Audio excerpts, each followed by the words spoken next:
हाँ मित्रों, मैं एक बार फिर से गुरुजी उपस्थित हूँ। चलते हैं बिना समय गंवाए शुरू करते हैं। सक्षमता परीक्षा द्वितीय चरण की तैयारी करते हैं। 1 नंबर से देखते हैं। कारक कितने प्रकार के हैं? ए 8 प्रकार के, बी 6 प्रकार के, या सी 4 प्रकार के, या डी 10 प्रकार के। तो इसका आंसर ए है 8 प्रकार के। आगे चलते हैं, दूसरा नंबर देखते हैं। वर्णों के सार्थक समूह को क्या कहते हैं?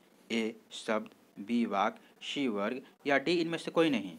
जी हाँ, वर्णों के सार्थक समूह को क्या कहते हैं? ए शब्द, बी वाक्य, या सी वर्ग, या डी इनमें से कोई नहीं। तो इसका आंसर है ए शब्द। चलते हैं आगे देखते हैं।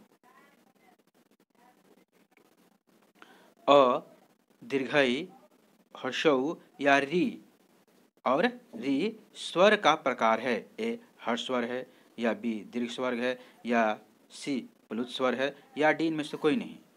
जी हाँ, तीसरा नंबर है अ, दीर्घई, हर्षऊ, री स्वर का प्रकार है। ए हर्ष स्वर, बी दीर्घ स्वर, सी प्लुत स्वर, या डी इनमें से कोई नहीं। तो इसका आंसर है ए हर्ष स्वर। आगे चलते हैं।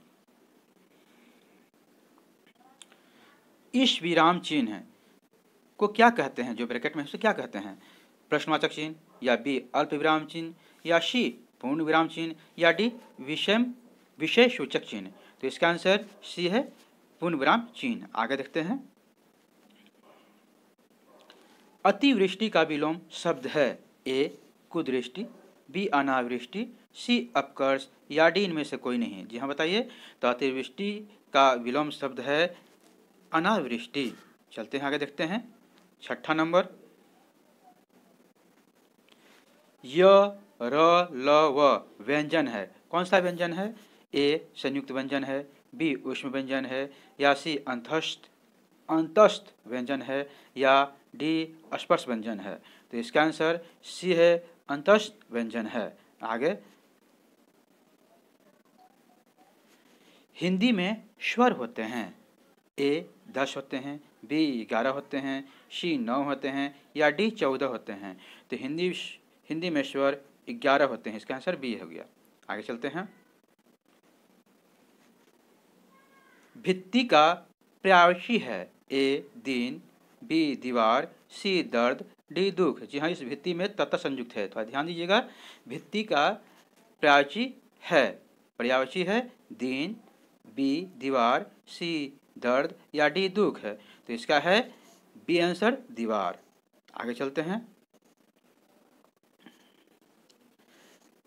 भीति का पर्यायवाची है, इसमें तथा संयुक्त नहीं है। भीति का पर्यायवाची है। ए डर, बी दीवार, सी डाकू, डी ठग। तो इसका आंसर है ए डर। क्या? डर। आगे चलते हैं। 10वां नंबर देखते हैं। रविंद्र में संधि है। रविंद्र में संधि मतलब कौन सा संधि है? ए दीर्घ संधि है, दीर्घ स्वर संधि है, बी यन संधि है, सी गुण संधि है, या डी वृद्धि संधि है। तो इसका आंसर है दीर्घ स्वर संधि है। आगे 11 नंबर।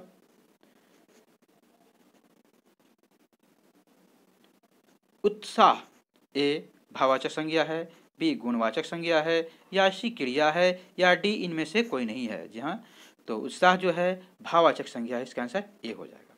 चलते हैं 12 नंबर देखते हैं। करुणा। करुणा गुणवाचक संज्ञा है, या निपात है, या डी सी भाववाचक संज्ञा है, या डी इनमें से कोई नहीं। जी हाँ, करुणा ए गुणवाचक संज्ञा है, बी निपात है, या सी भाववाचक संज्ञा है, या डी इनमें से कोई नहीं है। जी बताइए। तो इसका आंसर है भाववाचक संज्ञा है। करुणा भी जो है भाववाचक है। तो इसका आंसर सी है। चलिए आगे देखते हैं। 13 नंबर। आध्यात्मिक शब्द में कौन सा उपसर्ग है?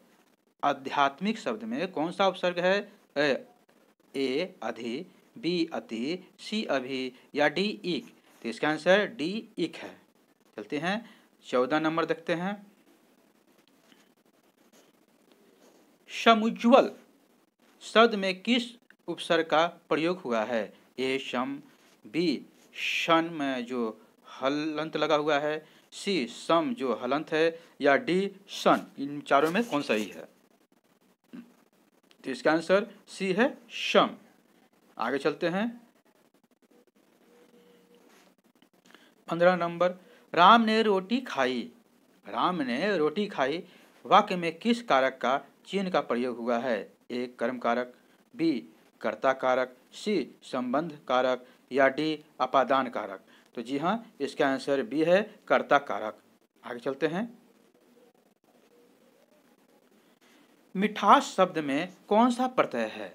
मिठास शब्द में कौन सा प्रत्यय है? ए आ है, बी आश है, सी अ है, डी श है।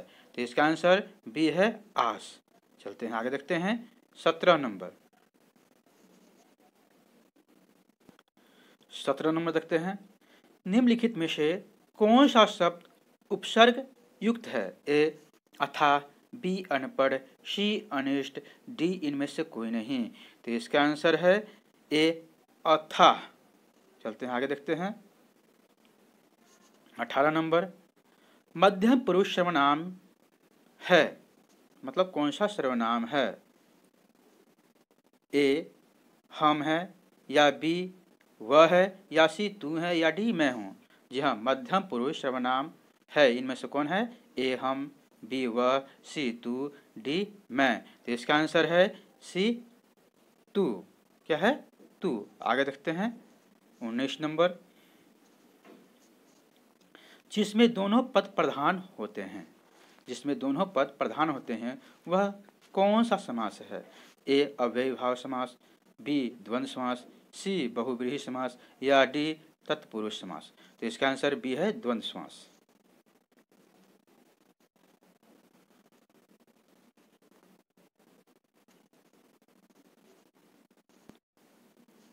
भीष्मा, जन्मांध शब्द में कौन सा समास है? ए तत्पुरुष समास, बी कर्मधारय समास, सी द्विगु समास, डी द्वंद्व समास। तो इसका है आंसर ए तत्पुरुष समास। आगे 21 नंबर। स्वर संधि के कितने मुख्य प्रकार हैं? ए 4 प्रकार, बी 5 प्रकार, सी 6 प्रकार, डी 7 प्रकार। तो स्वर संधि के मुख्यतः 5 प्रकार हैं।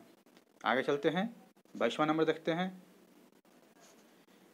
अतियु का संधि विच्छेद होगा। अति जोर यु, बी अ जोर तियु, या सी अति जोर व, या डी अति जोर यु। तो इसका आंसर है ए अति जोर यु, यू। ठीक है, आगे चलते हैं 23वां नंबर। प्रत्युत्तर शब्द में कौन सी संधि है? प्रत्युत्तर शब्द में कौन सी संधि है? ए वृद्धि संधि, बी अनादि संधि, सी यन संधि, डी उपयुक्त में से कोई नहीं। तो इसका आंसर सी है यन संधि। आगे देखते हैं 24 नंबर देखते हैं। मनोरंजन का संधि विच्छेद क्या होगा? मनोरंजन का संधि विच्छेद क्या है बताइए? ए मनः जो रंजन, बी मनो जो रंजन, सी मन जो रंजन, डी उपयुक्त में से कोई नहीं। जी हाँ, तो इसका आंसर ए है मनः जो रंजन। आगे चलते हैं।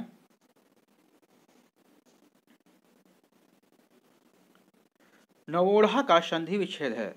नवोढ़ा का संधि विच्छेद क्या है बताइए? ए नव जोड़ ढ़ा, बी नव जोड़ उढ़ा, या सी नव जोड़ उढ़ा, या डी नवो जोड़ उढ़ा। तो इसका आंसर बी है नव जोड़ उढ़ा। चलते हैं आगे, चलते हैं 26 नंबर देखते हैं। पारितोषिक, पारितोषिक किस शब्द का पर्यायवाची है? ए इनाम, बी पत्थर, सी कबूतर, डी उपयुक्त में से कोई नहीं। तो पारितोषिक जो है इनाम का है। आगे चलते हैं 27वां नंबर। ऋजु का पर्यायवाची शब्द है। ए ऋचा, बी कुटिलता, सी सरल, डी ऋषि। तो इसका आंसर है ऋजु का सरल, सी आंसर है। ठीक है, आगे चलते हैं 28वां नंबर देखते हैं। पर्याय की दृष्टि से कौन सा युग्म सही नहीं है? ए तरी जो तरिणी, ए तरी तरणी, बी अनिल तुषार, सी उपल असम, डी उपयुक्त में से कोई नहीं। एक बार फिर सुन लीजिए। पर्याय की दृष्टि से कौन सा युग्म सही नहीं है? ए तरी तरणी, बी अनिल तुषार, सी उपल असम। जी बताइए। और डी उपयुक्त में से कोई नहीं। तो इसका आंसर है बी अनिल तुषार। चलते हैं आगे देखते हैं 29 नंबर। एक लड़के ने ठीक उत्तर दिया। एक लड़के ने ठीक उत्तर दिया। वाक्य में एक है मतलब क्या है? ए संज्ञा है, बी विशेषण है, सी सर्वनाम है या डी कारक है। तो एक जो है विशेषण है। चलते हैं आगे देखते हैं 30वां नंबर।